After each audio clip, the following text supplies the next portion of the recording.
Hello, hello, hello, and welcome to Project Possible, a podcast about what's truly possible if we try, if we find it within ourselves to run towards that thing that we need, that we want. You know, what are we capable of? Today, I'm talking to a guest who was capable of a bloody lot, it turns out. Successful in business way before he became famous. Today, I'm talking to Derrick Evans. Don't know that name? Mr Motivator. You'll already know. It's on the title. Mr Motivator is an incredible example of a human being that just doesn't give up. Of somebody that you'll get this from this interview, just eternally positive. I read his book in preparation for the interview, and just can't recommend it enough. Very open, very honest, to a fault, and just thoroughly enjoyed my time with Derrick and his lovely family as well. It was a true honour. He really invited me into the house. We sat down, we had food together. It was a beautiful moment where I actually get to see, the person just away from the interview, away from anything to do with, with before cameras and all those things are on, and just had a thoroughly lovely time with him, and just what a man. So I probably don't need to say more than that, do I? Come on, let's get you in. Without further ado, I bring to you my conversation with the irrepressible, wonderful, fitter than me at 72, fitter than I'll probably ever be, Derrick Evans, aka Mr Motivator. Enjoy.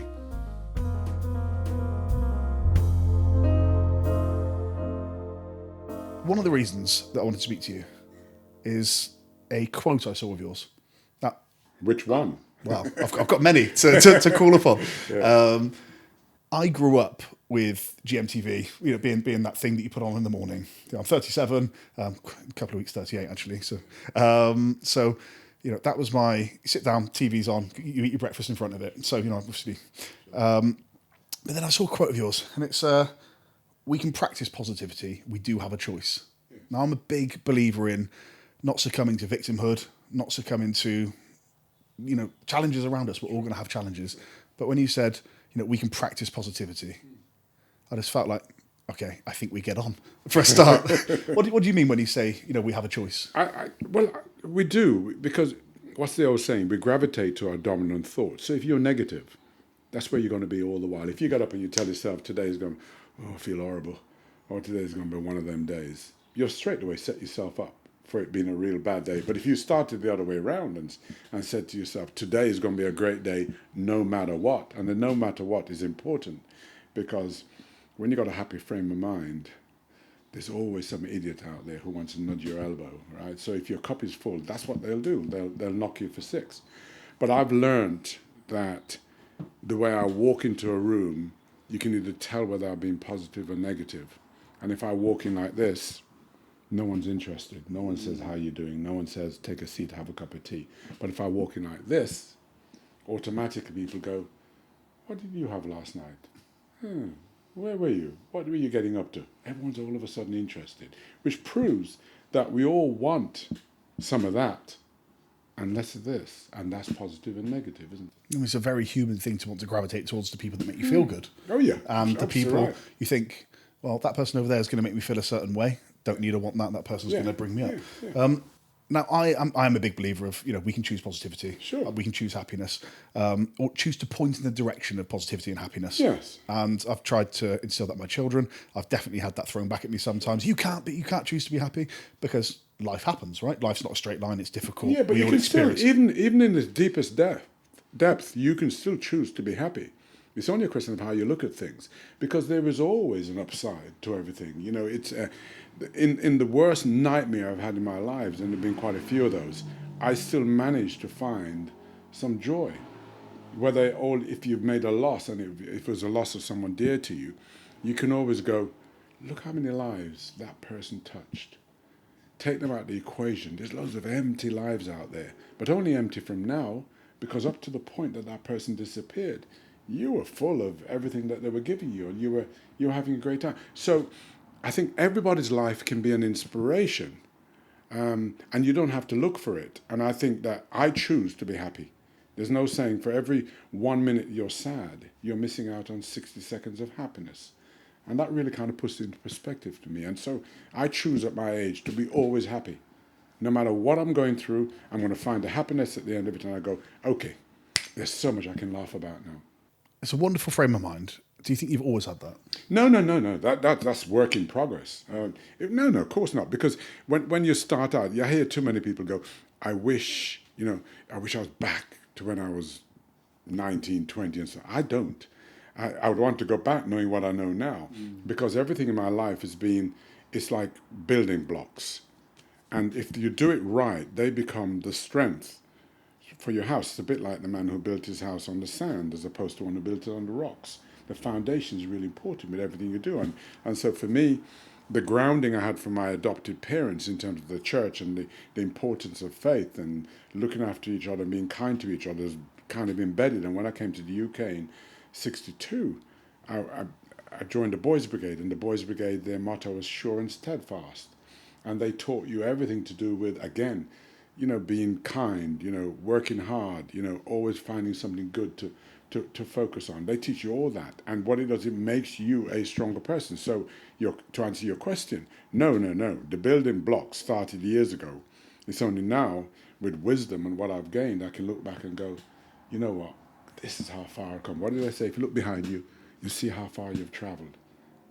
And that's it. And it's perspective, isn't it? And gratitude, I guess. Yeah, it's a number of things. I mean, there's no one size fits all. All I know is, right, the building blocks that makes me who I am, it's my emotions, it's my physical, it's my mental, it's my financial, right? Those are all important pillars that keep me up here. And if one of those are out of sync, take your emotions, for example. If you had your heart busted, a relationship that's gone wrong, something's really hurt you badly, all of a sudden, that affects every single thing. Literally everything. The building can come crumbling down if you're not careful. I meet a load of guys who are on the street homeless, not because, right, they lost their business, but because they got their heart busted by someone they had put their faith into for the future, and that person's disappeared or done them wrong.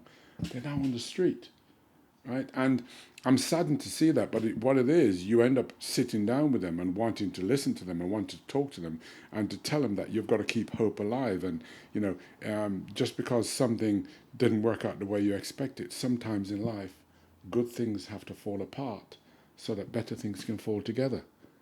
And when you say that to them, they think, maybe there is a point there. Maybe you're right. Because what did I gain? Again, what did I gain from that relationship? You learned, it's made you stronger. Next time it ain't going to happen in the same way. It may happen again, but guess what? You'll be stronger for it. So life is all about, what I say to people, the difference between school and life is at school you're taught a lesson and given a test. But life will have a way of testing you, which teaches you a lesson. That's not one of the quotes I've got written down. Derrick, I love that quote. Right, that's a clip right there. That's fantastic. And let's get into your early childhood then, because that is, and I want to talk about Mr Motivator as a brand, all of those things. But it interests me that you have this way of thinking when your start wasn't the easiest. You were born to a very young mum. Yeah. How old was she at the time? She was 17. She was 17 in Jamaica. Yeah. And about 3 months, when you're about 3 months old. Yeah, you've been doing your research. Oh, God. You know. I'm going to have to control you. No. It's your story to tell. Yeah. I was given away at 3 months of age. And the thing is, right, in life, that's what happens. Decisions are either made for you or you make those decisions. The ultimate outcome, you don't know what it's going to be, because, how many people are far removed from exactly what they thought they'd be doing when they left school. When they left school, they thought, I'm going to be an engineer, blah, blah. My son was going to be a drama. He was going to be a wonderful actor. He got all these accolades, but now he's not in that industry at all. I'm not anywhere, because I remember I was told by the careers officer, Evans, all you're going to be good for is to work in an office. I did work in an office initially. That was my first job. But all of a sudden, life starts to chart a course, a journey for you, and you go. But, Jamaica was tough. But is it tough in a negative way? I think it's tough in a positive way. because it toughens you, right? And when you're running around barefooted, when your shoes are actually so tight now you've had to cut the front end out to let your toes come out, right? What does it teach you? So much. Teach you dignity and appreciating everything you got, and not, forgetting people, and making sure that, you treat people right. That's what it taught me. And church was critical. On a Sunday, we'd be at church 2 or 3 times. If you came into my home, and my dad, my adopted dad, Papa.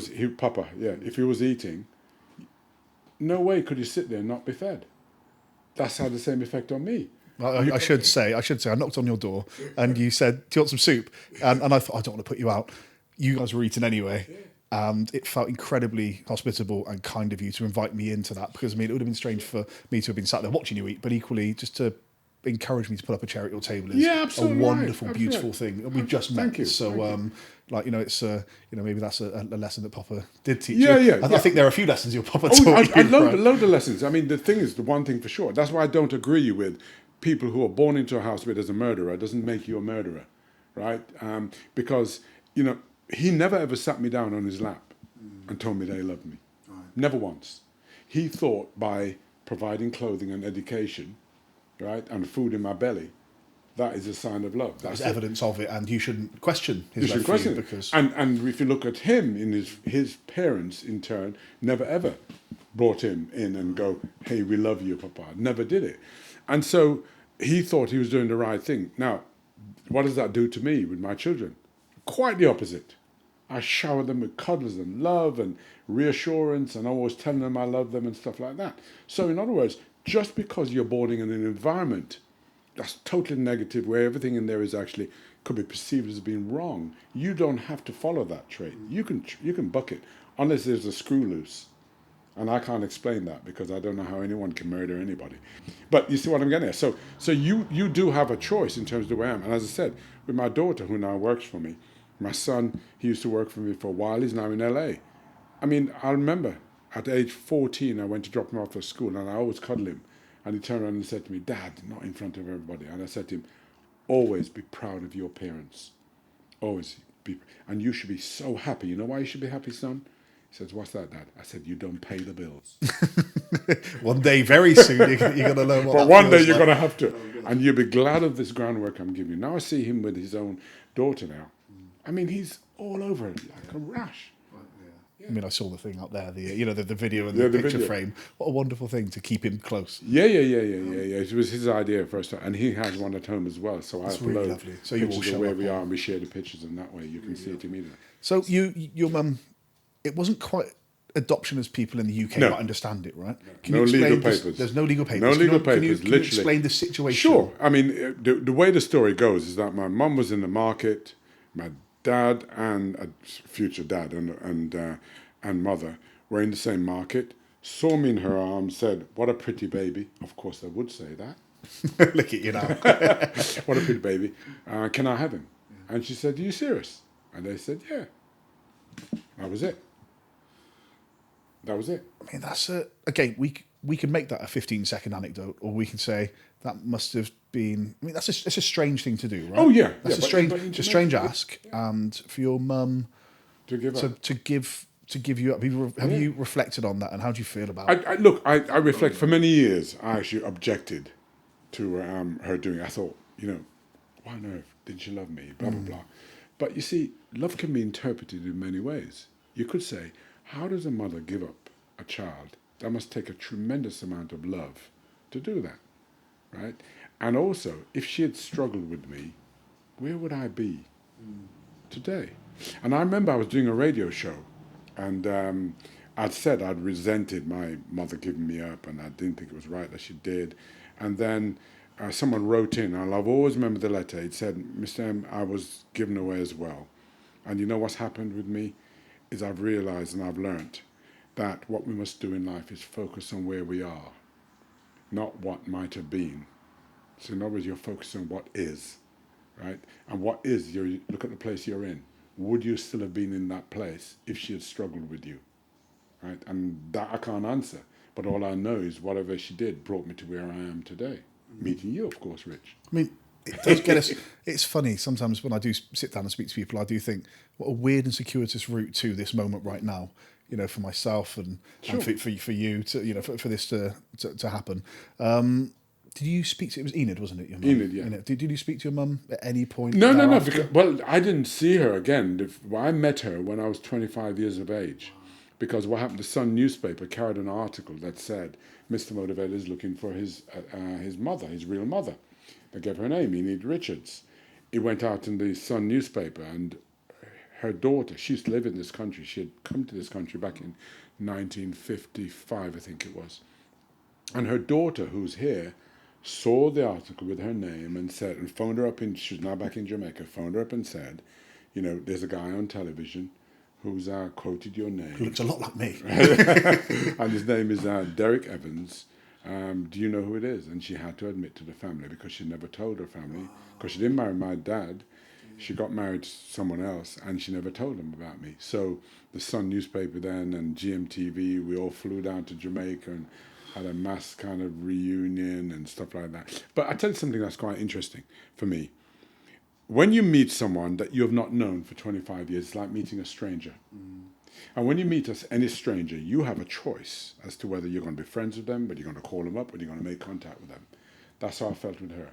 She wanted to call me son, and I felt strange. Yeah. She wanted me to call her mother, and I couldn't, because the people who looked after me were my mother. They were there to dry my tears, wipe my body, and everything else. So they're my parents, right? She's merely the incubator. It took a long while of me explaining that for her to accept it. She's no longer with us. She's actually died. But we never, ever became friends.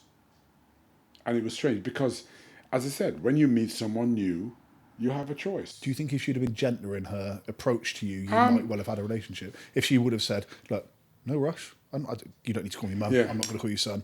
Let's just see how this goes. Do you think you might well have had... No, because the conversation went on the lines of, why didn't you make contact? Why didn't you at least check into me in all the years that you were gone? And she said she tried to find me. Now, in Jamaica, if you want to find anybody, it's the easiest place in the world.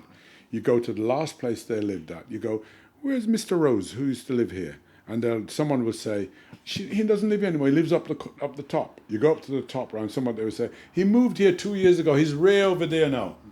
That's how you find people in Jamaica. In the same way, with your post, when you send a letter to Christiana in Jamaica, it goes to the post office. Christiana Jamaica goes to the post office, right? And someone else could pick it up for you and bring it up there. So she never, and if she had said to me, look, I couldn't manage, I gave you up, I left, I went to England, and really I felt you were in a better space, that was being honest with me, right? And that way may have actually removed some of the barriers I felt were there. Yeah. But she didn't do that. She tried to disguise it and said she couldn't find me and stuff like that, which is not true. Right. There you go. No, you didn't. No, thank you for that, because I appreciate it's a... Do you feel like it's a difficult thing to talk about? No. Come on, I'm 72 years of age. There's nothing much in life I haven't seen, I haven't lived through.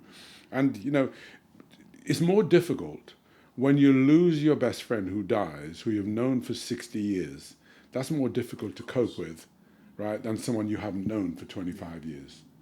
Yeah, and that's it. And, I lost my best mate and two best mates, all in the space of literally about a year, both of them. Recently? Yeah, recently. And you go to yourself, these are people I talk to every single week, if not every day, and they're no longer there. But, the circle of life is sometimes horrible, because we all know that we've all got to go. But sometimes we don't know. We don't know, because we're bits like a rocket that's taken off. And we have all these boosters around us, our friends, and they help to propel us up.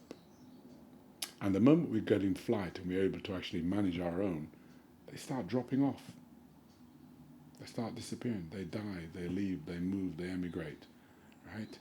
And once that happens, you hope that you've given enough flight to that person so they can continue in the orbit and go on. That's what I believe it happens with me. And so when you lose your friend, you don't go, yeah, it's sad that you've lost them. But in many ways, they did what they came to do for me. And they've now... You did what you... Yeah, for them as well. For them as well. So I'm in a really strange place right now. Obviously, I talked about loss earlier on with my brother, and I'm in that strange place where people tell me that the grief, and it's still significant, will be replaced with love and happy memories. Yes. And I'm still in that stage where I'm like, please cut. Like, when's that going to be? You know? And Yeah. it's not like I've not experienced grief before. Sure. You know, I obviously have very closely, but it's the closeness of that relationship. Yeah, That you know, I think. I mean, it's only been 7 months, so you know, I'm not pretend. You know, it shouldn't be easy yet. Yeah. Well, you see, there is no textbook that's been written on how you cope with grief. Everybody has to deal with it differently. A good friend of mine who I've known for 40 odd years, her mother died 3-4 weeks ago. I called her up yesterday to check how she's doing, and she's still a mass of tears because there is no book, because we all feel things differently, right? And at the end of the day, all we can do is go, guess what? All those happy memories are there. Take out the old photo album, cry a bit. But don't forget, a photo album has only happy memories in there anyhow. It's always the best things in there, right? So take that out, reminisce, go through it all, cry your eyes out, and eventually the tears will dry. Not that you've forgotten them, it's just that you've got stronger and realised that that was their time. And I actually think when you lose your mother, that is the right way around to go. It's mother, then you, right? It's when you lose your grandchild, your granddaughter, that is the worst, because that should never happen. That's not what the circle of life dictates. But again, they have contributed tremendously to my life, to other people's lives. I mean, let's just talk about that for a second. I was going to ask about that later on. I don't want to mispronounce your granddaughter's name. Hadassah. How old was she? She was 12. She was 12. So I mean, that's a lot of life. Yeah. But you know what? It's quite interesting, because not interesting. That's the wrong choice of word. I'm more hurt by the call my daughter made to me when she was outside the intensive care unit, and she's screaming, "Dad, do something." Because all the while when she was growing up, I was always there to wipe her nose. I was always there to actually lift her up. And it's the one time I felt helpless, because there she was all the way in Antigua, and I'm here, and she's screaming down the phone for 20 minutes, "Dad, we're losing her. Dad, she's going, Dad. They brought her back. Dad, do something." And you can't do anything. And in the male world, we think we've got some answers, right? Oh yeah. We always feel that we can, stop the rain. We can walk on water and stuff like that. And it's one time, and that helplessness is something you don't feel. You don't understand. You can't cope with it. How do you explain to yourself, that you can't, when your daughter needs you, you can't actually help her in that situation. But I learned a lot from it. And as I said to you, with every single thing that's happened in my life, I come away with lessons learned. And one of the main lessons I learned from that experience was, as a man, we must cry more often. When something bugs you, upsets you, bawl your eyes out. It makes you a better man. I don't disagree, but I guess the generation in which you grew up, That's not. I mean, let's talk about Papa, and it was Auntie, right? Yeah, Papa and Auntie. Now, I think it's interesting then. So you've never called anybody mother. You've never called anybody mum. No. So it was Auntie. I never knew what it was like to call them mum. I mean, I saw them with their children, of which there were 3 of them, and they were obviously called mum, dad. But no, Papa was the kind of name that everybody called, and Auntie was the other name. In Jamaica, you never ever call anybody by, if they're called Rose, you never go, you say uncle or whatever it is. That's how we are. There's a polite way. You never allow a child to call any adult by their first name. It doesn't happen. Okay. Doesn't happen at all. And if you do, they'll pull you up. Yeah. I always remember Mayor Angelou was doing a talk at a school, and someone said, call the mayor. And she looked at her and said, "You're not allowed.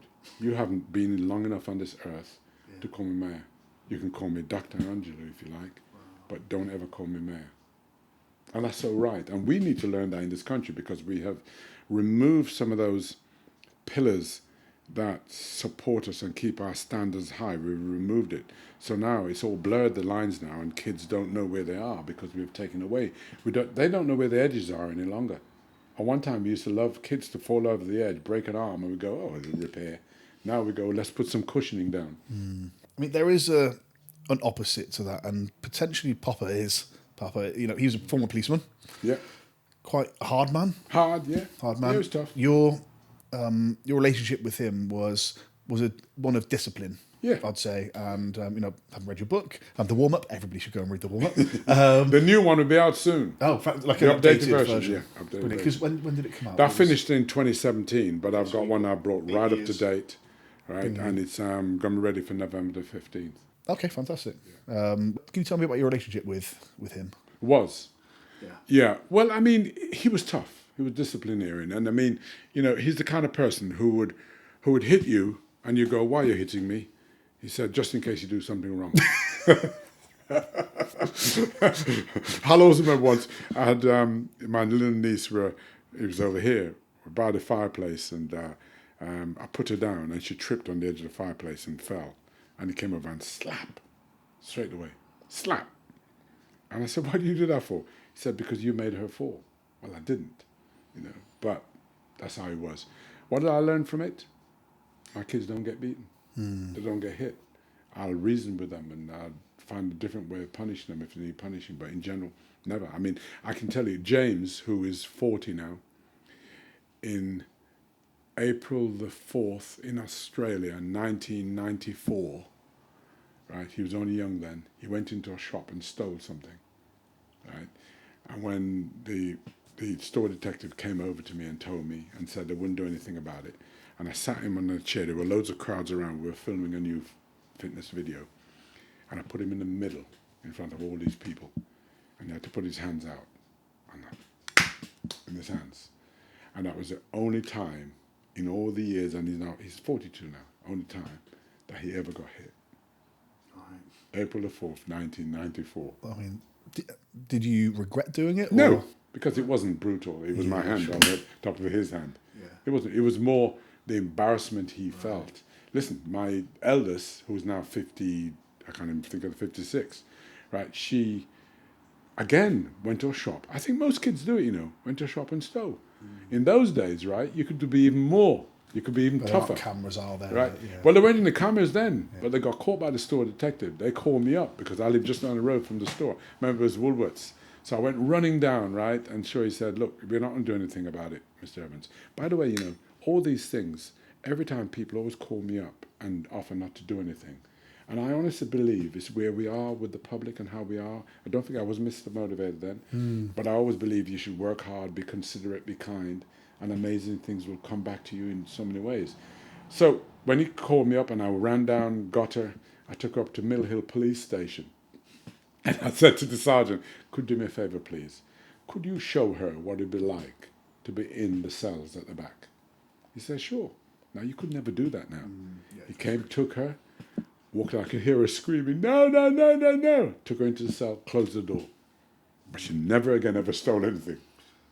So you took some of the discipline from Papa and modernised it. And modernised it. That's a very good way of putting it, because I read a story of you getting lost once. Yes. And do you remember this well? Oh, yeah. I was only young. I was either 7 or 8, and he had sent me to get a hammer or something from a relative, and he had told me which way to go, and I got lost en route, and I was sitting bawling my eyes out, and I was afraid to go home because I knew he was going to be mad. So I sat there bawling my eyes out, when all of a sudden I saw him coming up, and it was like fire in his eyes, right? And he broke all these twigs and gave me a right old beating then. And I went home, and I remember Auntie having to bathe me, and she was cursing him at the same time as bathing me in the salt water and stuff like that. That's how it was. Did it ever cross your mind, did you know at that young age that they weren't your biological parents? Yeah, because my name was always Evans, and they were called Rose. Right. So did you ever feel like, "You're not my dad"? No. Did that never crossed your mind because he was that provider? He for was you? my dad. Yeah, he was. Yeah, he was my dad. We had a different name, but he was my dad. Yeah. And also, I think, as I say, I look back on all those things, it doesn't make me want to brutalise my children. No, it's quite the opposite. It's a funny thing that the cycles of discipline and I mean cycles in general. We are these generational things do repeat. Yes. And you said earlier on, I think it takes a lot sometimes to buck that trend and to to kind of put a line in the sand and say, this isn't the person I'm going to be. Yeah, but I think as parents we need to do parenting, and too many parents do not parent their children. Right? They allow them. Every single child needs to know, as I said before, where the edges are. They need to know that elastic band, if you keep pulling and pulling and pulling, eventually it's going to snap. They need to understand that. They need to understand that as parents, sometimes our patience will run thin. In my day, being sent to your room was punishment. In this day and age, being sent to your room is actually a reward. Because you've got everything in there, because you've got everything there. in fact, the punishment now should be go outside. Right? Go I mean, outside. it feels like it is sometimes when you're like, hey kids, come on, let's go out for a walk, or it's like, oh god, no, that sounds boring. It's like, let's get outside, let's see nature, let's feel, and it's almost it's difficult to pull them in that way. Yeah, it is. Their social lives are online, all their friends are online. Or it's a funny balance we have to strike now. But I think parents need to be tougher. I'm sorry, at one time we trusted the school teacher so much that the school teacher was almost responsible for the upbringing and the discipline of your child, and all you did at home was reinforced it. Nowadays, parents feel that they should go into a school and beat the teacher up. What's wrong with them? What's wrong with them? Don't you trust the teachers? If the teachers are to be trusted, then you've got to give them the rope so that way they can discipline your children and they can do what's right. I don't have a problem with it. I remember at school, listen, I used to get hit with a ruler. I used to get sent for the cane and stuff like that. We got rid of all those. Did we suffer from it? I don't believe we did. I don't believe we did, because I think there comes a point at which we children need to push us. And I've seen the way kids, and I have to say, it doesn't happen in the black community. Kids cannot speak to their parents in any direction. Oh, you're crazy?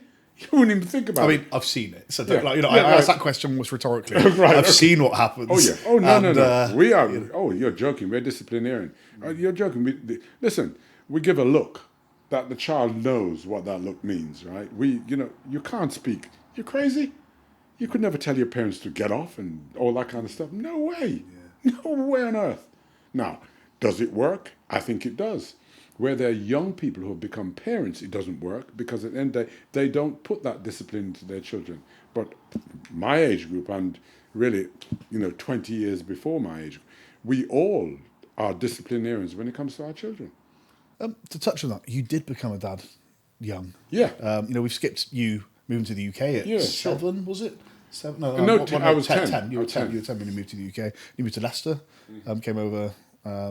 Papa was already here. Is that right? That's right. Yep. Came over with my auntie. She didn't like it, so she left and went back home. It was just the weather for her. It was just the weather, she didn't really like it. I mean, to be honest. And I stayed, and at 17 I was living on my own.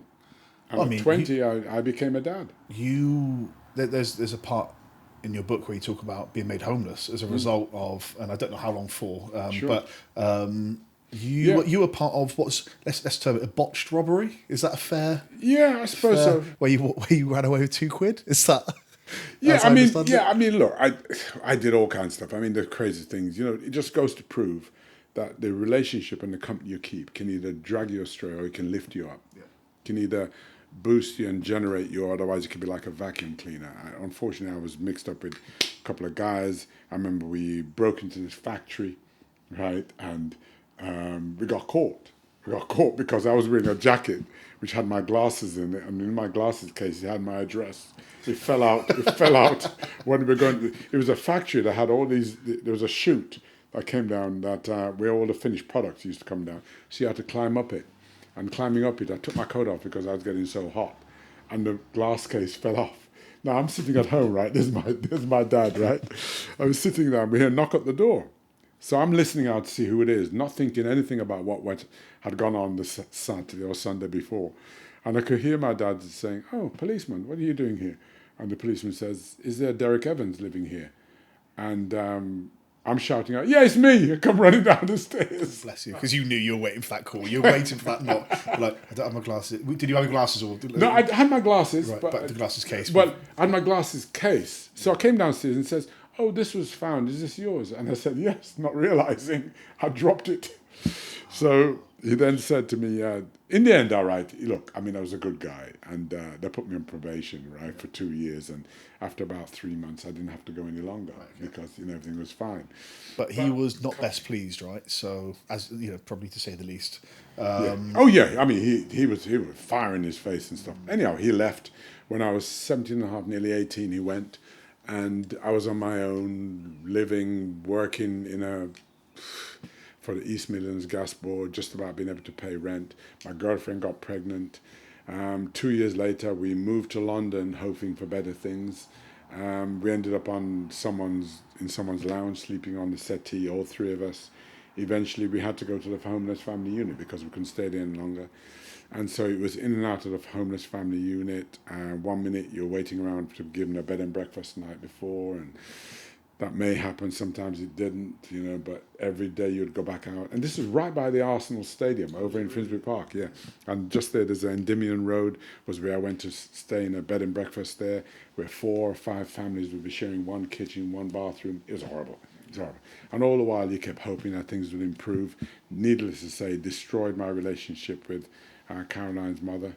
It was too much pressure, but I mean, you ended up both got married very young. Yeah, we You got both married had her young. very young. I mean, it's. I mean, I had my daughter when I was 18, almost 19, and it's such an incredible. It changes your life in ways that you have no idea it will. And you didn't live. Your 20s is very different to what most people's 20s are, right? Sure. But I think I'm glad for it, because I'm glad for it too. It put some control in my life, because otherwise I'd been out there partying till all hours of the night. Instead, I had to be responsible. I had to be home. I had to read her books. I had to take her to the childminder. I had to look after her, make sure I had food on the table and stuff like that for her. Yeah. And there were times when we were living in a place where the rats were running around the room. But that's what happens. And I believe that's made me a better person. I mean, don't you look back in those times and go, I wouldn't give it up for the world? I wouldn't. I think my daughter worries that I would.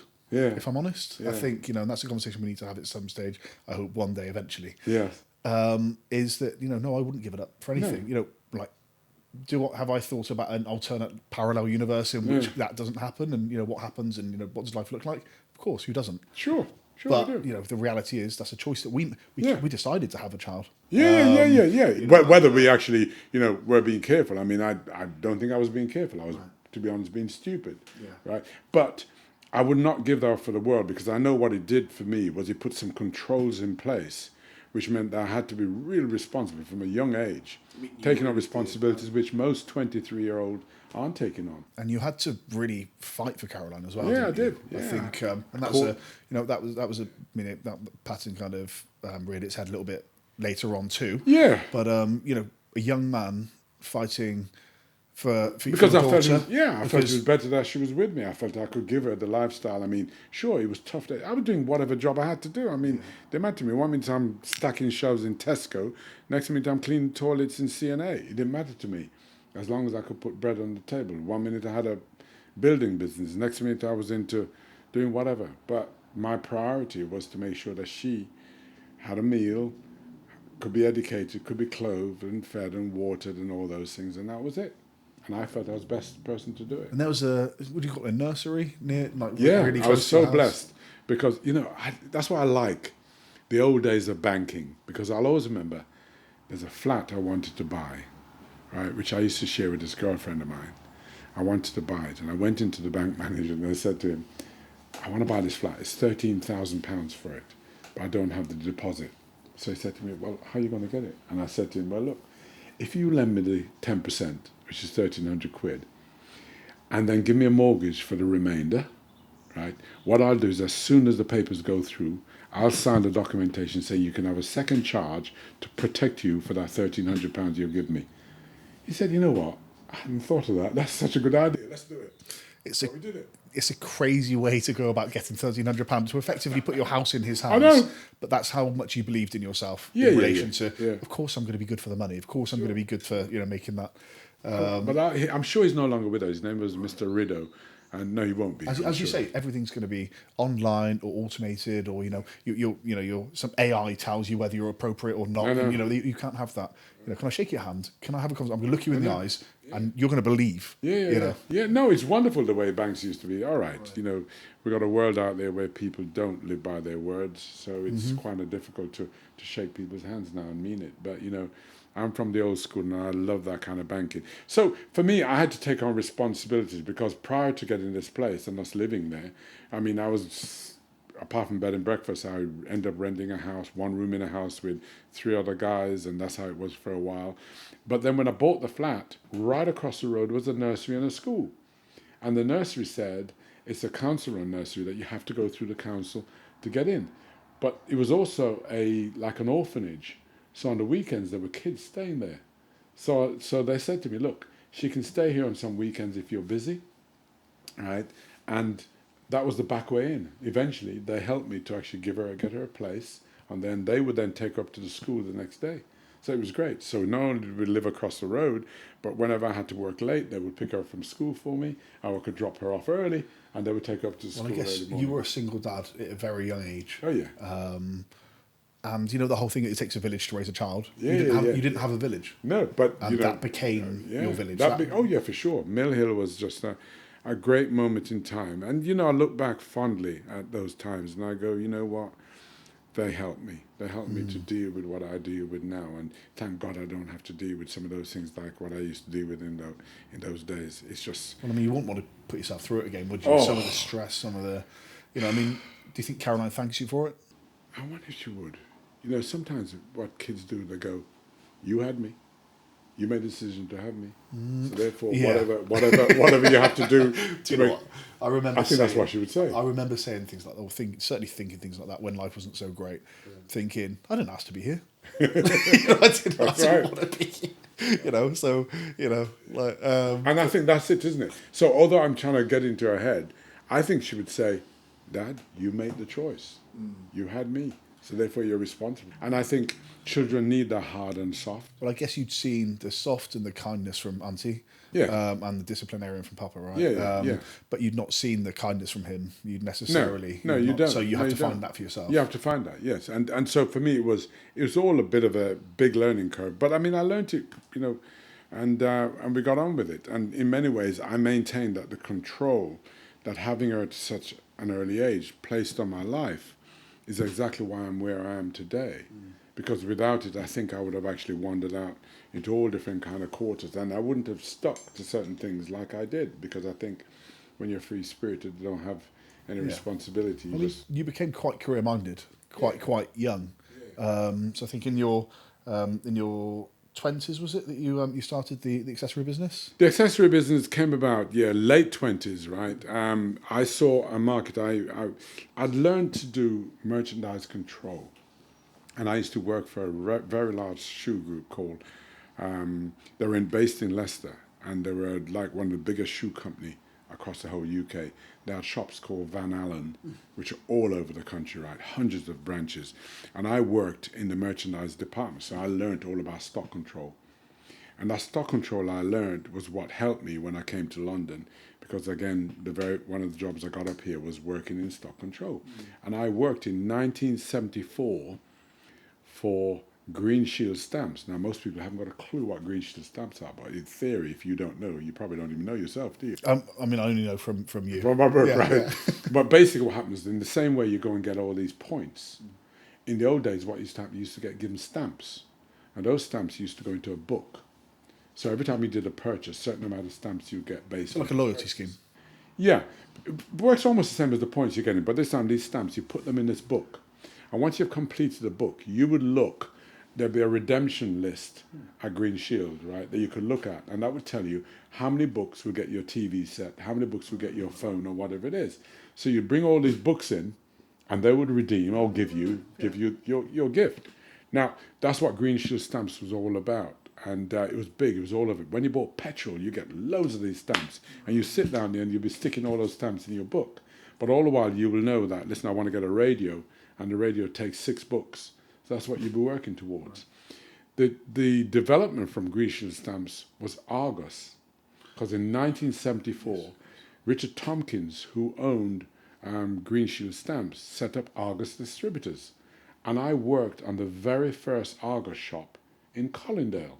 And my job was to actually make sure the stock that was coming from all over the world was ready to be it's in the booklet.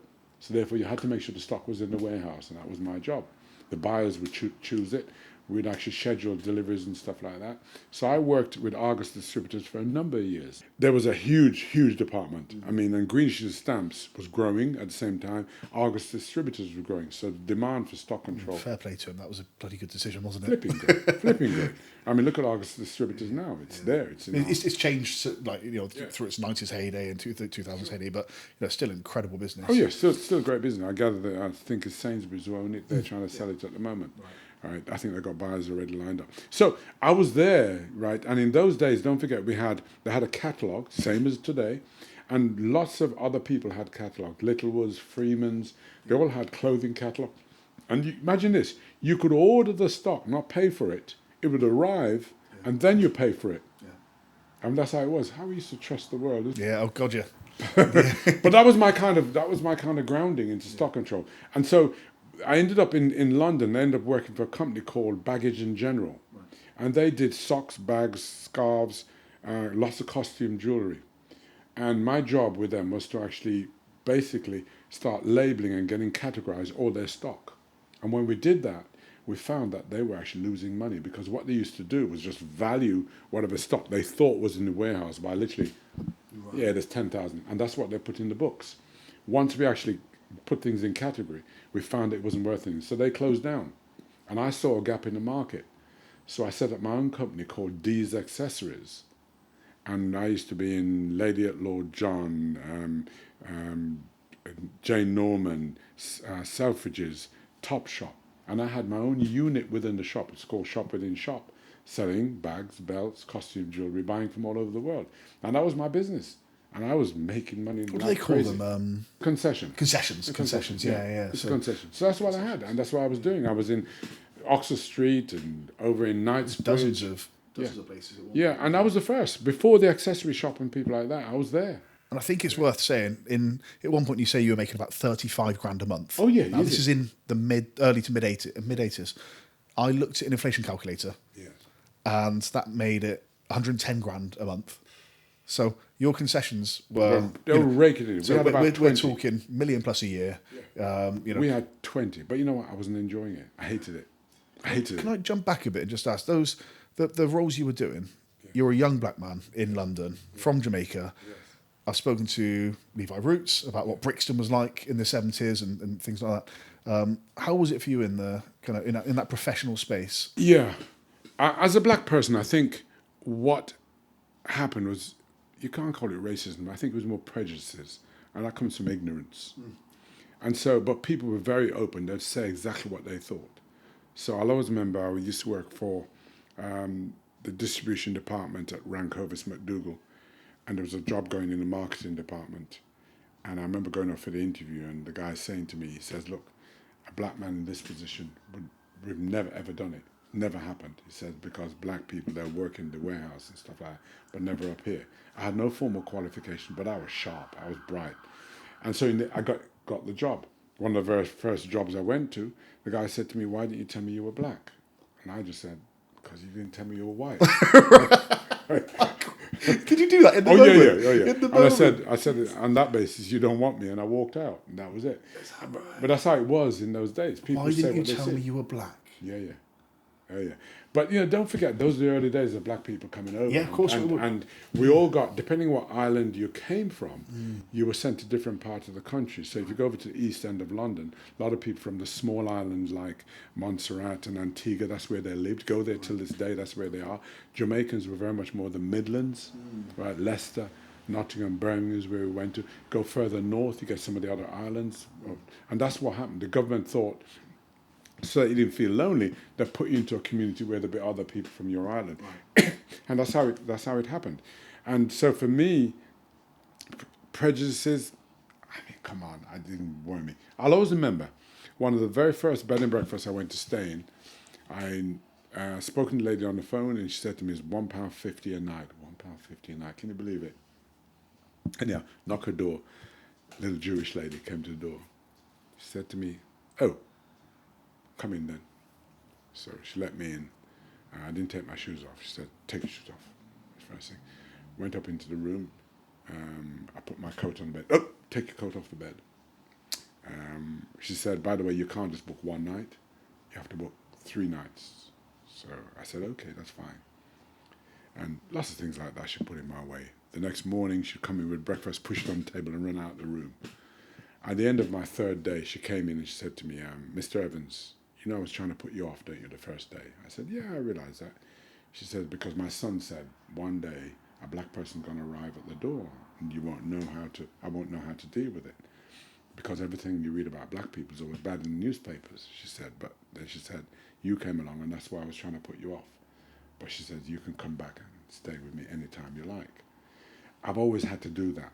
throughout my life. Kind of having to prove yourself before you're accepted for yeah. who you are. Oh yeah, but even in television, I had this serious problem in GMTV and stuff like that. Serious problem with. Well, I mean, we'll get to it, but there's a famous line that you said where the advertisers don't want. Oh yeah, a black didn't want man a in black fitness. man doing it. You had to be a white woman with 2 kids doing it and stuff like that. So you had to deal with that. But do I let it stop me? No, far from it. In fact, it's the fuel that drives me on. And so you can put as many obstacles as you like in my way, put as many chips on people's shoulder, but it's not going to arrive on mine, right? Because at the end of the day, I know how good I am at what I do, and I'm uniquely different. And in a world of trends, we should all try to be a classic. Dum, dum, dum, dum. Hey! So you are doing brilliantly in the accessory business. Yeah, Making tons of cash. yeah. Hated it. Why? It was all about making money. That's not what it's about. I proved that I can make money if I want to. Yeah. I don't need. How much do I need? Right. And also, I like being happy, and so. Were you in like a bigger house at this point? What was life like for you in? Not really. No, we moment? stayed in the same place. Yeah. It wasn't that. I mean, to be honest, I'm like that when it comes to things like this. I'll always remember after 10 years of trying with GMTV, the day I got on there, I'll always remember everyone saying to me, "What are you going to do now?" And we did buy a house because I promised the kids I'd buy a house. We were renting at the time, and then I did, and I went and bought next door at almost the same time. I made next door an offer, and I bought 2 houses, knocked them into one, and we had a 7-bedroom house. But was I happy? I was happy because at last I've been able to do what I said I was going to do for my family. But money is not the driving force. If I don't enjoy something, Was that your second marriage? that's my second marriage. Yeah. Which obviously James came from that marriage. Yeah, I mean, James came from that marriage, and in fact, it's interesting. Both my former wives are now buried. Isn't that quite interesting? I guess so. I said to Palmer, after 35 years, she's still up above ground. She should be celebrating, doing cartwheels every day.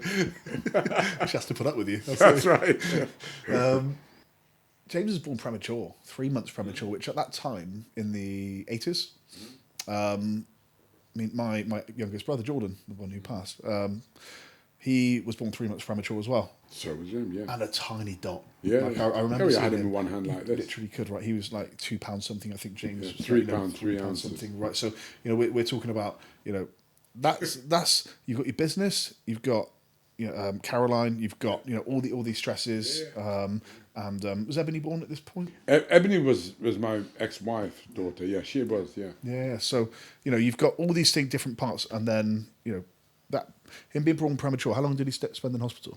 He was there for about 6 weeks. Right. He was there for about 6 weeks. I mean, Terrifying amount of time. But then you know what? I reckon premature babies are the best thing. For some reason, they grow up like crazy. They shoot up, and they're so. I suppose maybe we shower them with more love when they're premature. Yeah, eat more. Yeah, get bigger. Yeah. But yeah. I mean, look. At the end of the day, I look back at those times, and as I said to you, those are the foundation stone for what makes me who I am. And so, therefore, I don't regret any of those relationships because look what I've got out of it. Absolutely. Tremendous amount. But I mean, physically, mentally. It's probably worth touching on that marriage wasn't the happiest No, marriage. it wasn't. And there's a wonderful excerpt where you actually allow Caroline to talk.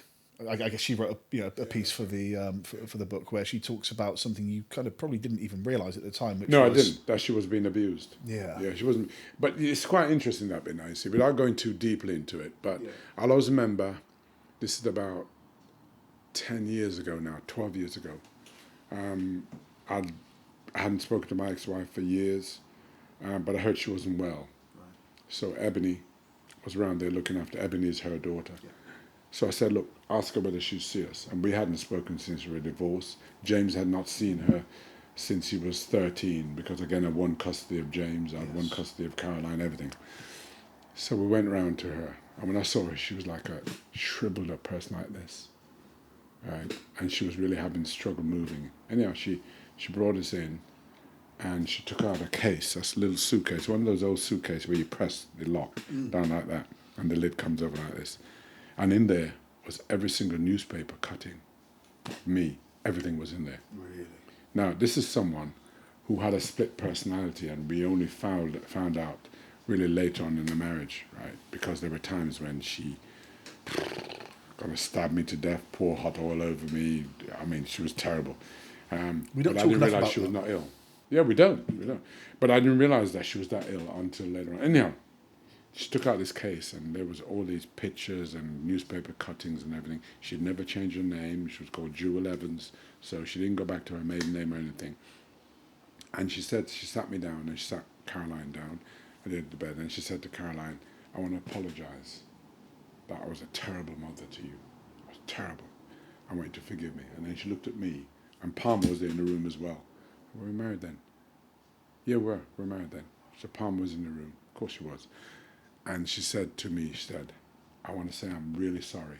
She says, I was the worst wife you could have got, right? I only now realise how ill I was. She made peace. She made peace there and then. And it makes you understand that during the years when I was fighting in court to win custody of the children, because I honestly believe that they were better with me, she was totally against it. She did everything to, oh my Lord. I mean, she did every single thing. She told lies. She accused me of so much stuff. I remember in 1 year, I paid £110,000 in lawyers and solicitors' fees to fight for James, to win James over, right? But Again, we're probably talking about $500,000 in today's money or something, right? We're talking crazy money. Crazy money. And there were loads of fathers at that time who were desperate to see their children, and the mothers wouldn't let them do it. They'd make the kids the pawn in the middle. Yeah. James, where I was no longer living at home, but there was a point where he was so ill, I moved back into the house just to be there to actually support him. So when all this is going on, we can look back and go, I wish I hadn't, but I don't. I look back and I go, it made me stronger, right? When you're having to deal with those kind of situations, and especially someone who mentally is not well. But what I was happy about was before she died, she made peace with myself. And it doesn't set it right, doesn't make it right. But what it does, it makes you understand at least she did see what she was doing and how wrong that was. You're in your 30s, you're successful, you're doing well, you're a dad of two. I mean, did you ever have any, like, how do you see that relationship? And like, what's that It's never been relationship? good because she has some of the traits of her mother. Okay. She has some of the traits of her mother. She steals, she tells lies, she gets arrested. She's I'm sorry to hear that. well, I cannot figure this out, Rich. Is it a screw that's missing in some people, or is it just a twisted gene? I don't know what it is, because I see people doing things that I could never do. I'm the same. You know what I mean? I couldn't sock someone in the jaw because they looked at me funny, but there are people who would. I couldn't stab someone, and people do. So what is it? Is it an extra gene they've got? I don't think it is. I don't know. I think we don't know what we're capable of is one thing. Like, to your point there, you definitely would hit somebody in the jaw if they were doing something. If they do terrible, something, absolutely right. Definitely Absolutely would. right. But that's different. But there are people who can just and without almost apologetic. They can look at you and just go, I don't like you. Sock. Yeah. I don't understand It's it. a very strange way to do it. I don't know. Is that why I don't have anybody ever arguing with me? Because I don't really, I don't argue with it. I don't raise my voice. I don't give off that air. I don't think you can be the person you are, or I know we've only just met, but that I understand that you are, without being having that sensitivity to and empathy Other for other people's people. feelings, yeah. Exactly. I know I briefly mentioned it outside. You talked about Maya earlier. The people forget what you did and said to them. They remember how you feel. They won't forget. Yeah. They will never forget how you how you made them feel. That's been my motto for. It's a powerful motto, because you think it's not about how clever I am or about how much money I've got or anything. It's about how do I make you feel in this moment. And that's why I object to certain so-called celebrities, because I see the way they behave. They forget that they go to the bathroom the same as you and I, that they get sick the same as you and I. They're going to Tesco or Sainsbury's or wherever the same as you and I. Yeah. And they're living this up here and forget where they came from, not realize those people down there are what keeps you up here and pays your bills. Let's talk about that. And we've not gone through your fitness journey yet, I guess. You found fitness. How did you find fitness when you're busy, you're doing all these things? Because I think, in life, if you are looking for what makes you, if you're looking for that place that it's like a pair of slippers, isn't it? If it's comfortable, it's comfortable. It's that pair of shoes. If it's not squeezing your corn, then it's comfortable, right? I've never heard that before. But. And I think that's what we all look for in life. And so for me, I knew that whatever I put my hand to, I could make it work. So, I had a building business. I won contracts to do conversions in East London before I knew anything about the building game, and all I did was surrounding myself with a good carpenter and an architect, and we're on our way. We used to do conversions of shops and flats in Maida Vale. Where did I come from? I didn't have any experience of being, but I knew that I could, whatever I put my hand to, I could make it work. Then when I actually set up, I had a makeup business I used to do. Before people were doing the stuck-on nails, I used to have in Cricklewood, Northwest London, a nail place where we used to teach people to actually build on nails. So whether it was silk wrapping or whatever it is, we used to do it. And I just learnt it and then I employed someone who would do it, right? And that's what I did with everything. So everything I put my hand to, it would work. It's only a question of when. The fitness journey came about because I was still in this kind of, making money. I had a bad year with my accessory business, which cost me the equivalent of about £40,000, I think it cost me. And the business went belly up. But I picked myself up. I was on my way after that, doing a whole load of other things, making money. That was me. And then one day, I'm in leisure centre. I used to do karate. That was my kind of go-to fitness thing. And at the end of the session, I heard some noise coming from a corridor. I wandered down the corridor, had a little peephole, looked through it, saw all these women exercising. And I thought, that's really good, that is. So I opened the door a little bit. Yeah, there's probably about 100 women in here. Every time a different track of music came on, they moved one way, moved the other way, and every track of music they did a different thing. I found out it was called pop mobility. Great name. Should bring it back, really. So every Tuesday I was there, sitting down, watching them doing this, and I was transfixed. I didn't know what I was going to do with it, but I felt it was something I could do. And I noticed there were two ladies at the front. Turned out they were mother and daughter, and I said to them, would you run some classes for me? And they said, yeah, sure, where? I didn't have a place. So I went looking, and I found a place not too far away, near Harrow it was, Neasden Lane. There's a new church hall being built. The vicar said I could rent it, and I rented it and started Derrick Evans classes with these two ladies running the pop mobility. And I just sat there watching them, learning everything they're doing. Every move they did, I learned it. And then I got rid of them after about 2 months, and I started Derrick's classes, my own class. Did you intend to, or was it just like, how things happened? That's how it happens. Yeah. Yeah. So I learned everything they had to do. You didn't have to have any qualification. I just did it, and the classes spread. Popularity happened. I mean, I was doing some classes in Mill Hill where I'd go to another school hall and we'd have 110 people, mostly about 50-50 men and women, turning up from miles. People drive 20 miles to my classes. But there was no one else doing what I was doing in those days. This is 1983, 84. And it's very, very dance-orientated fitness. It was, no, at the time it wasn't. I mean, it was more like a circuit. Okay. It was interval training circuit, so we used to use it was a school hall we used up in Mill Hill, so we had benches and stuff like that we would use, and we do all kinds of stuff on benches, and then I decided I wanted to further myself, so I looked up online if there were any institutions. The YMCA did courses, but I didn't like the way they taught. It was very kind of structured. It didn't allow you to be free-spirited. So I noticed there was a thing called International Dance and Exercise Association, called the IDEA. It was happening in Anaheim in America. So I flew to Anaheim, went to this convention, and while I'm at the convention, there were all these people showing new trends. Stepping was out. The step was a big thing. And then I went along to who was then the goddess of fitness, a lady called Karen Voigt, and she had the Voigt Center in LA. I went to it, and in there was where they invented a lot of these new exercise disciplines. And while I was in there, again, I looked through this window, and there's a guy teaching a class in one of the studios called Billy Goodson. And he was teaching a class called Cardio Funk, right? And I loved it. So I went into the class, joined in the class, did it, and I came back in and I started teaching people to do Cardio Funk. And one of the first teacher who came to my class was a lady called Caroline Brown. And she was a Princess of Wales personal trainer. And she came to class. And all these other trainers who were well known at the time came to my classes to learn about pop mobility and cardio funk. Tessa Sanderson came to my gym that I set up in '89, and through that association and meeting her, we did some fitness videos together before everyone else. The only people doing fitness videos in that time was Jane Fonda. So that's the only name that's the only person, yeah. right? And those couple of videos I did, they did well. but not as well as when I Because was on fitness was in a GMTV. strange place as an industry. So, you got Schwarzenegger and Ferrigno over here, big, massive tanks of men, and Jean-Claude Van Damme and Stallone, and, the 80s is full of that kind of masculine. Yeah.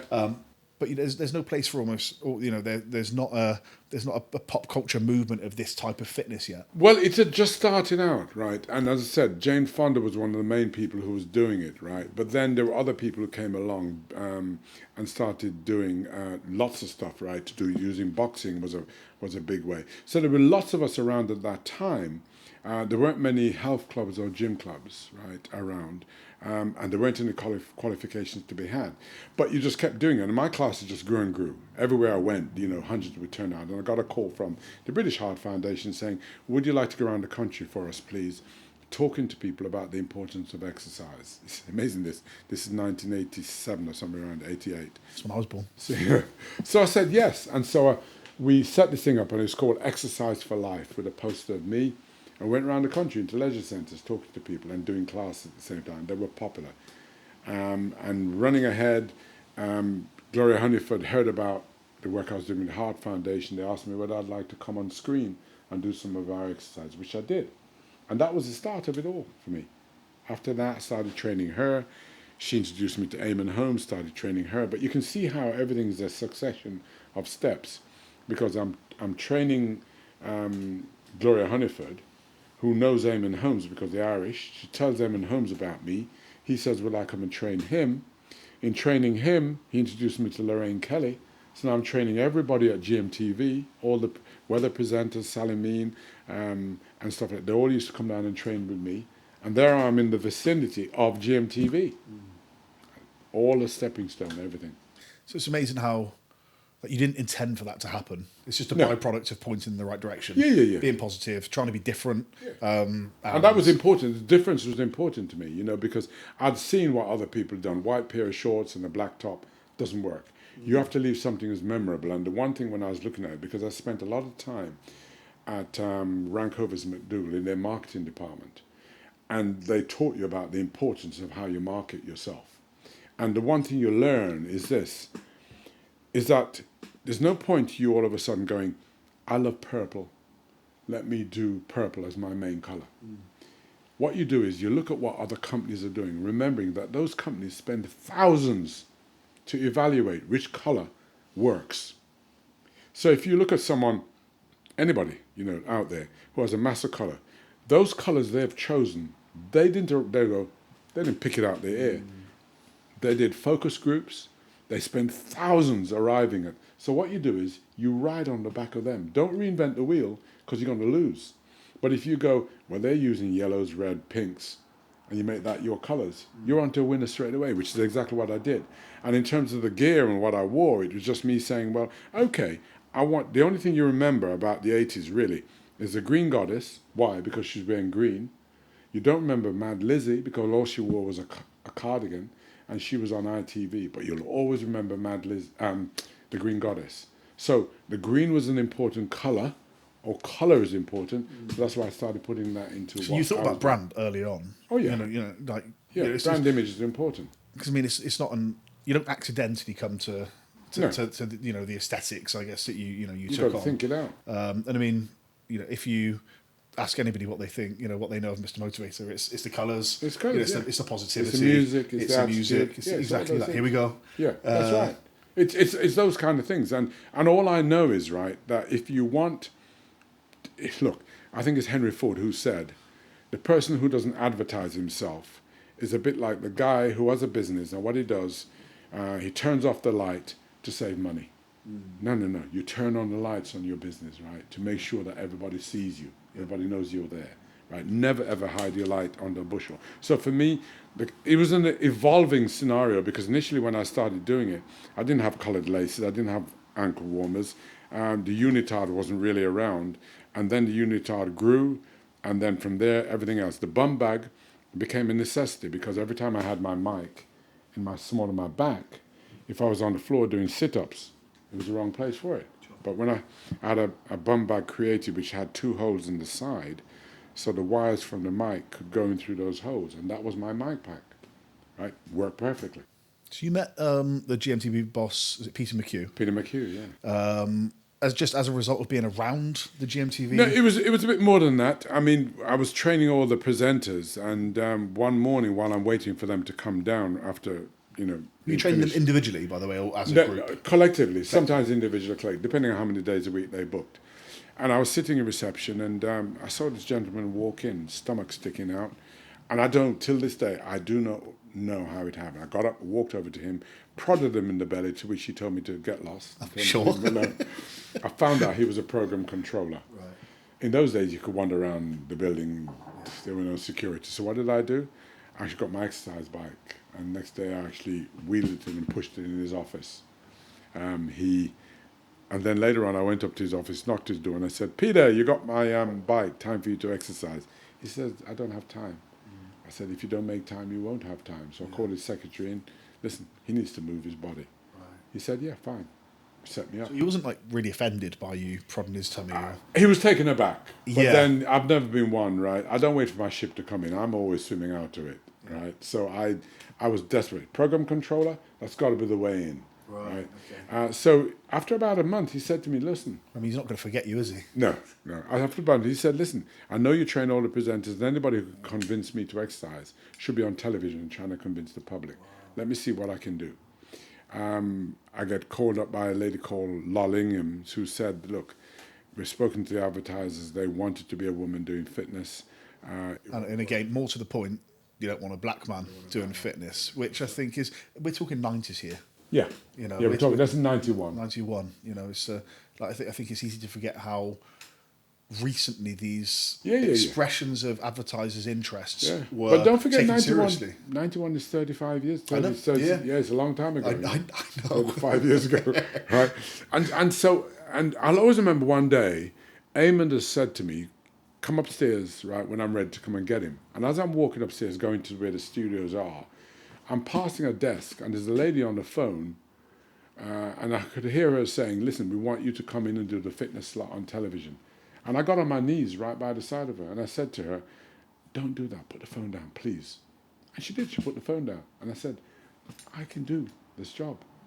Do you know who she was on the phone to? She said, yeah, she was on the phone to the Keefit Association. Right. It was to do with the YMCA. Right, okay. They wanted their people to come in and do the class. Right, so it had just been any random person from this place. She Right. says, "I know about you." She said, "Because Peter has spoken to me, but we have problem with the advertisers. But don't worry, things have a way of changing." So she said to me, she says, "Don't worry, things will change." And about 2 months later, she called me up and she said, "Listen, the girl who was doing the fitness, a girl called Tanya, was going on holiday. Would I like to come and stand in for her?" Yes. That's it. Yeah. The rest is Do history. you know, in almost every interview, there's a moment where I speak to a guest where that happens. Almost Yeah. to There's an a light bulb interview moment. where somebody gives you a choice and you can say, "Do you know what, I don't know if I'm ready yet," or you put your hand up. And I think all too often today people talk about anxiety and, in my mind, and I'm not belittling or invalidating these people, but nervousness is a good thing.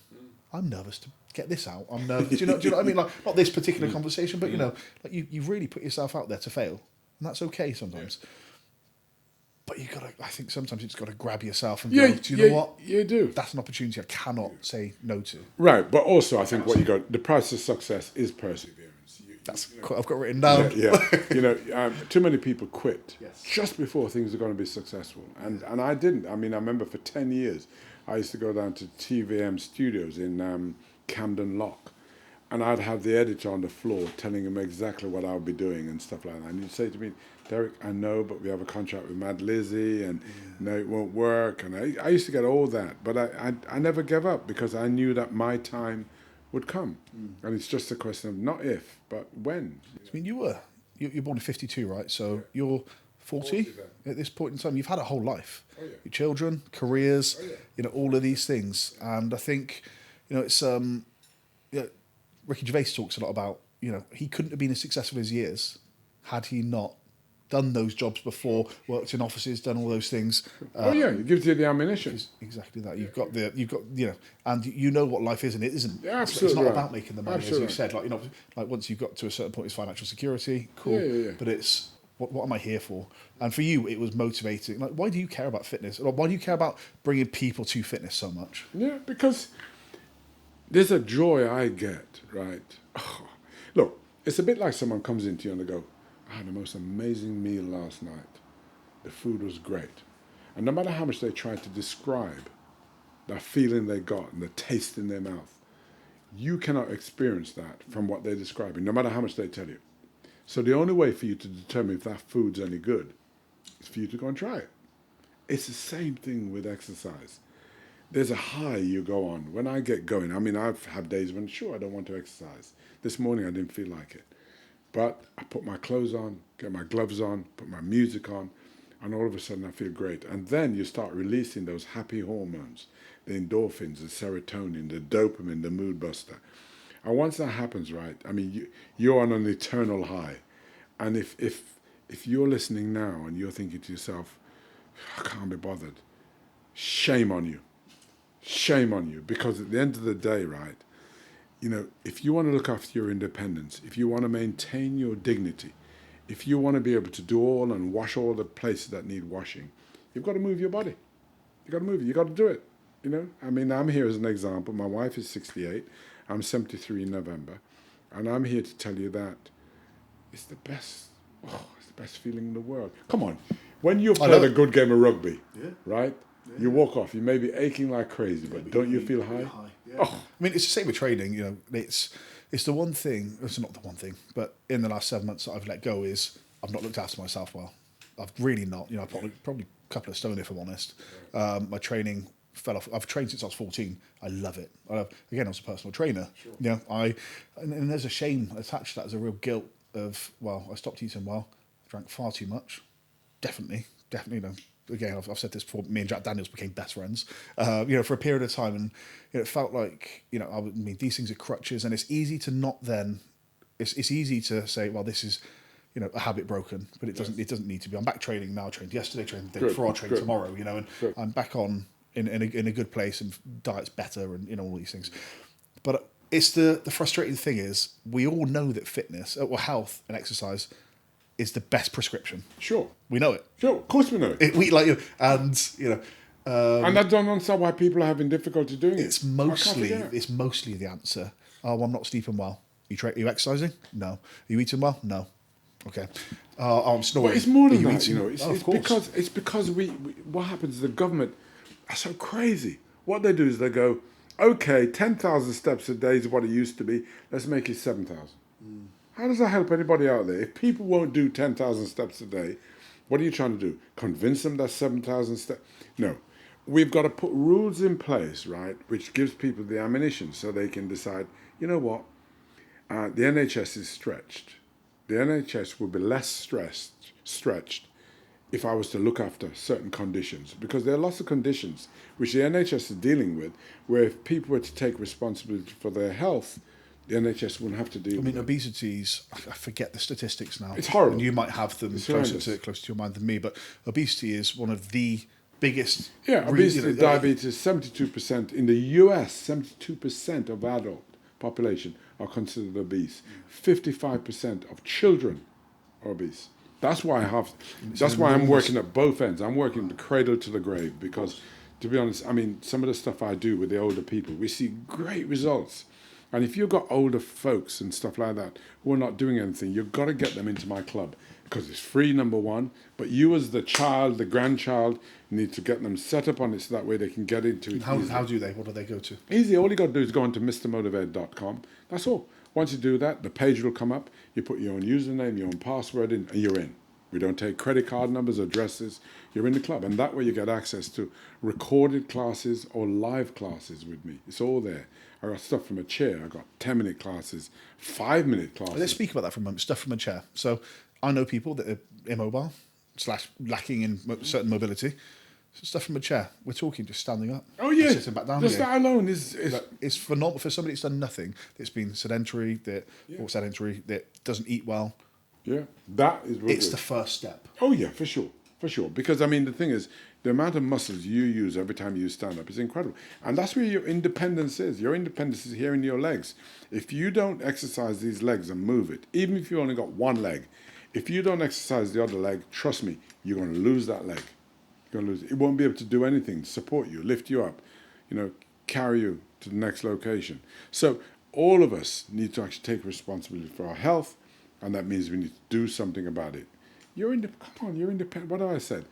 The greatest gift you can give yourself, your friends, your family, and all your work colleagues is an independent, healthier you, which means no one's is having to look after you. No one's having to wipe your backside. You do it yourself. Your dignity is what you got to work at, keeping that in place. It's funny because I guess in a convenient world where takeaways are a couple of clicks away, the gym is, oh God, I've got to go to a place, I've got to go do that. Like, what's the easiest, quickest way for people other than using MrMotivator.com to get moving? I think all of us need to, number one, find what we like doing. Right? There's no point you starting something. Let's say you like swimming. The swimming bars are 10 miles away. And when the weather closes in, are you going to go to those bars? Probably not. Probably not. So you need to identify what you like doing. If something in the home, that's dead easy. Then what you got to do is you got to say, I'm going to set myself a goal, a target. I want to be able to walk a mile. I want to be able to climb that hill. I want to be able to run 5K. That's your goal. Then you work towards your goal.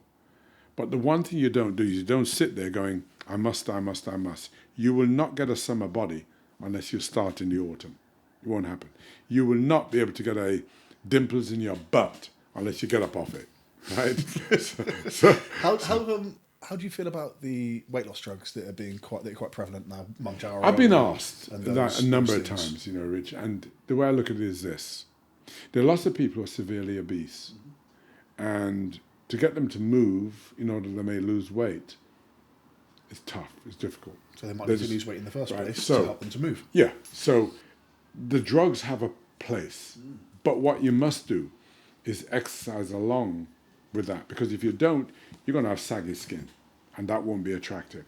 So we're putting together a whole program now. I'm working with a physiotherapist and a nutritionist, and we're putting together a whole sequence of exercises anyone who's on Mounjaro or Ozempic should do. The moment you go on it, you should be doing this, because that will ensure that your muscles get worked, and it'll also make sure that whatever weight you lose, you keep it off. And it will give you an anchor, because a lot of people are going to find difficulty in that they're on the drug and they won't want to get, or they can't get off it. They can't get off it, which is going to be a problem. I mean, I'm a big one for resistance training in any way, shape, or form. Yeah. Because I look at people and I think, it could be body weight, it could be anything, but, I know that my bones are dense, because I've been training for 20 plus years. If I have 2 weeks off or a few months off, like I have recently, I know that I've still trained for 20 years. Sure. And, and that I will go back to it. And, it's important that we do, as you touched on it there, the saggy skin. It's not just because your skin will just sag because no, you're not doing that. It's because the more you don't want to lose muscle mass. You don't want to atrophy. Yeah. You don't want to atrophy, and you will. That's true. You will lose muscle mass as part of that weight loss. But I don't understand why the message is so tough for people to actually adopt. The message of your well-being. If you had a dog tomorrow, you take it for a walk. You never leave it in the home, because it's going to rip the house asunder if you were to leave it inside it. So you take it for a walk. Well, why are we any different? Why is it, if you can improve your independence and stuff like that, you're not every day getting up and doing something? I have to do it. But the message will get through in the end, I believe. I'm slightly against people out there who create cartoons to get kids to exercise. I'm slightly against that, because I feel that we need to keep this social thing going. Just to touch on it, you brought rebounders into to children's education. Yeah, I did. Yeah. I used to, when I was PTing, a rebounder was one of my favourite bits of kit. Why? Because it's small, it's compact, you can bring it into anything, and I can give you a great workout on a rebounder. Oh yeah, for sure. And kids love it. Exercise should be fun. Yeah. Like I hate to hear friends of mine who, for me, sport and school, sport was everything. I loved it, and that's what took me to exercise. Children lose love for exercise. Oh, I hated that PE teacher. I was made to do it in my underpants. So I was, exercise should be fun. Children already want to have fun. Put them on a rebounder, they're having fun. Sure. And that's why rebounders worked. But unfortunately, the government at the time started changing the classification of schools, and they started becoming academies and stuff like that. So a lot of the orders we had, lots of funding taken away from it. It's a crazy system where we know that for children to be healthy, they need to eat well, they need to move. Yes, sleep. And sleep, exactly. Back to GMTV. You were there for 10 years? Yeah, roughly. Roughly, so 2000-ish. How do you reflect on that time now? Good time. Yeah. Really good time. I got disillusioned in the end with the way things were. When I started there, they were at the bottom of the ratings. With all the luck in the world, I joined, and all of a sudden it went through the roof. We used to produce my items like about 2 or 3 cameras each item. What did they do? As soon as they started working, they cut back and expected me to repeat things. So the production value wasn't there, and I decided I wasn't going to stick around. I went away, and then they got in touch in 2009 saying, would I come back and save the mother country? So I started coming back and started doing stuff on there, but I wasn't happy. You know, when the relationship has gone wrong, there's no point you coming back in going, I'm going to make it right. Almost like trying to make an old romantic relationship work, and it just was never Doesn't work. Can I ask a really crass question? What kind of money were you making in the early 90s, In the mid-90s? You don't make your money from television, are you? You're making money from everything else. Yeah. You know, I did. I remember meeting up with the managing director of Universal, and we were in Hammersmith. I went in to have a coffee. He had wanted to see me because he wanted to talk about doing some fitness videos. At the time, I think Cher had videos out or whatever it is. Anyhow, on the back of an envelope, we did a deal, right? And the deal was nearly £1 million to do five videos for them. They made their money back tenfold because all these awards that my videos got, that one in particular went on to this one here, which I think that's quadruple platinum. There's also one up here which is more triple platinum. Anyhow, this one went on to sell some like 1.2 million copies of that video we sold. Some of the others sold like about 250,000, 500,000. But then, you know, at the time, lots of celebrities were bringing out videos, but mine had a credibility factor. Number one, I was a qualified fitness instructor, so therefore I knew what I was talking about. And number two, most people saw me on television and wanted some of what I did. So the videos all did well. But we went around the world, went to Jamaica, did this one in Jamaica. There's one over there we did in Australia, we did St. Lucia, Barbados, Tobago, did them all over the place, right? And they went down well, you know, and thank God they did, you know, because lots of people get in touch and say, I've got the old VHS video, it's worn out. So I say to them, if I join my online club, I've uploaded these videos on there so they can get it. Yeah. Wow, okay. So all these videos from the 90s are still there, but now you also do live as well? Yeah, I do the lives on there, which is really good. I mean, we get a lot of people coming on in the mornings, but again, you have to join the club to get access to that. And look, I'm having the time of my life because I'm trying to encourage people. I mean, as I've written in my diary, I've got one aim, one plan, one mission, one dream, and that is to improve the health of everyone in the UK. And I can do it, and you can do it, and I want everybody recognizing the importance of movement and getting up and doing it. Well, this whole podcast is about we all want to be healthier, happier, more fulfilled. Sure. Healthier. The other two things come. There's a reason I say healthier first. Yes. It's fundamental. Yes. Yes. Really Yes. Yes. It's the pillar. Everything else is supported on. And I think, you know, there are too many people out who take their health for granted. I meet them all the time, and they don't understand that, you know, if you do move your body, you will slow down the rate at which that condition comes to the surface. And if you had to go in for an operation, you'll recover much quicker. In fact, the rule is, if you're 18 stones in weight and you're fit, you're going to outlive someone else who's 18 stones who don't do any fitness. And that's why we all need to do it. I completely agree. What does the future look like for you? What does the next couple of years look like? It's looking so bright. There's so much I've got on, so many projects. I've got a children's project, which is going to be available real soon. It's called Give Me 5. I came up with the idea because schools notoriously are stopping PE, or they can't have a PE teacher any longer. So what I've done is created something that fits into the lesson. The teacher's doing science with them. They're all looking bored, falling asleep. The teacher goes, okay, you lot, wake up, give me 5. On goes my video and takes you through 5 minutes of movement. So I've got that. For the older age group, we got something going called Stepping Smarter. Stepping Smarter is about teaching the older person how to increase their balance, how to actually protect against falls, what to do if they were falling, and stuff like that. I think that's an important one just to focus on for a second. Yeah. Falls are very precursive to essentially things falling apart, right? Oh yeah. So 40% of over 70s who fall and break a hip die within the first year. It costs the NHS every single year 3.2 billion. So 40% of over 70s who fall die within a year. If they break a hip. Wow. Because they can't move any longer. They go. So we're doing tremendous. I work on saga ships, and we put together programs for them. We're in the biggest room on the ship, and we get 250 people there every morning. I mean, just great. I have to bring on all these motivators to spot people and look after them. So that's what is happening. That's what I'm doing. Of course, you've got your festivals. You just had a busy season. Yeah, of festivals. Music festivals. Talking earlier on, and one of my friends begged me to tell you how that your the highlight. It was the highlight of the festival, and she named some of the bands there, Thank and I was you. like, wow. Mr Motivator was the highlight. We of that draw festival. a big crowd. We draw a big crowd. I've honestly, seen. The last one we did, Camper Calling, there was like 15,000 people there. It's bigger than the headliner. I mean, but we do. How does that feel? Did you ever want to be a musician? What would you be doing in if you weren't doing this? I don't know. It's difficult to say because everything I put my hand to, it tends to work. To be honest, yes, I've got to keep at it and not give in, but it tends to work. And so, God knows, either way you'll be successful. I think it will always be related to the public and in their arena.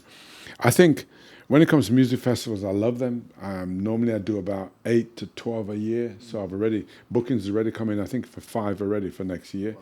Where they want me. One company every single year they go, okay, I want you for 3 years more and so on like that. But it's just amazing. We have the most fun. It's not a workout. It's movement, music and laughter. That's all it is. So we've got that happening. We've got the older age group, which is with Saga. We've got the younger age group, which I'm really tuned into because at the moment, right, if they're falling asleep in the middle of the lesson, the teacher should go, okay, you lot, give me 5, sticks on my workout, and they end up doing it. That should work, I hope. So, I mean, as you said, you're across society with, across generations, across age groups with that. It's wonderful. I've got one more question. Okay. Can you complete this sentence for me? Anything is possible if. Anything is possible if you put your mind to it, put your heart into it, make sure you have a goal, and just work towards it. And remember, the only difference between can't and can is that little T. So just cross it off. And that proves that you can. Thank you very much, Derrick. This has been amazing. I've loved this, honestly. Great. Thank you so much. Yeah, really thank you, matey. No, cheers. Good one.